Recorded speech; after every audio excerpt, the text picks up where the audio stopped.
DRDOने आकाश या next generation हवाई संरक्षण क्षेपणास्त्र प्रणालीचे यशस्वी प्रशिक्षण केले. हे प्रशिक्षण ओडिशातील चांदपूर येथून करण्यात आले. 5, 4, 3, 2, 1, now. -4, 3, 2, 1, now. Take a now.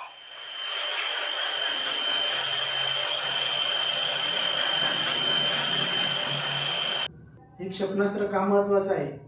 चाचण्या पूर्ण झाल्याच्या नंतर आकाश हे क्षेपणास्त्र भारतीय लष्करात, इंडियन एअरफोर्स व आर्मीमध्ये समाविष्ट करण्याचा मार्ग मोकळा झाला आहे. या क्षेपणास्त्रामध्ये dual pulse solid rocket motor व स्वदेशी रडार तसेच C2 नियंत्रण प्रणाली आहे. यासह अत्याधुनिक क्षमतांनी हे क्षेपणास्त्र सुसज्ज आहे. याची वैशिष्ट्य म्हणजे या क्षेपणास्त्राची एक्सटेंडेड रेंज 70 ते 80 किलोमीटर आहे. तसेच mobile launcher, integrated radar, command control shoot ही याची अजून काही वैशिष्ट्ये आहेत. या अगोदरची ह्या क्षेपणास्त्राची यशस्वी चाचणी लडाखमध्ये 15,000 फूट उंचीवर यशस्वीपणे घेण्यात आली होती. हे क्षेपणास्त्र उच्च उंची क्षेत्रातील हवाई संरक्षणासाठी विशेष तयार करण्यात आलेलं आहे. भारतीय नौदलाने INS अरिहंतवरून डागले K4 क्षेपणास्त्र.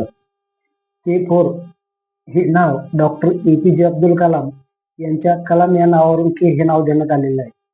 K4 मिसाईल हे भारताच्या संरक्षण क्षेत्रातील एक अत्यंत शक्तिशाली व महत्त्वाचे शस्त्र आहे. हे प्रामुख्याने पाण्याखालून म्हणजेच पाणबुडीतून डागण्यासाठी विकसित करण्यात आले आहे.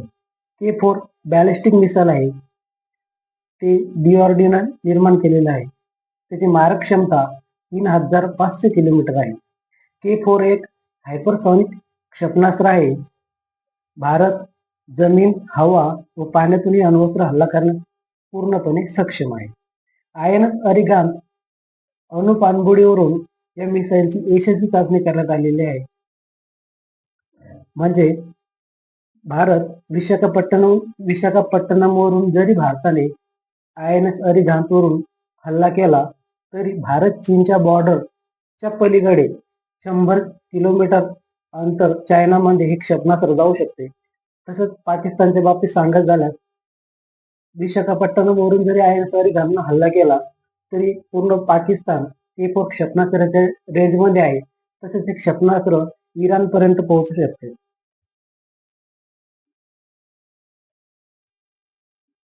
K4 क्षेपणास्त्रात 250 टन परमाणु विस्फोटक घेऊन जाण्यास सक्षम आहे. ही भारतासाठी एक महत्त्वाची आणि आनंदाची बाब आहे.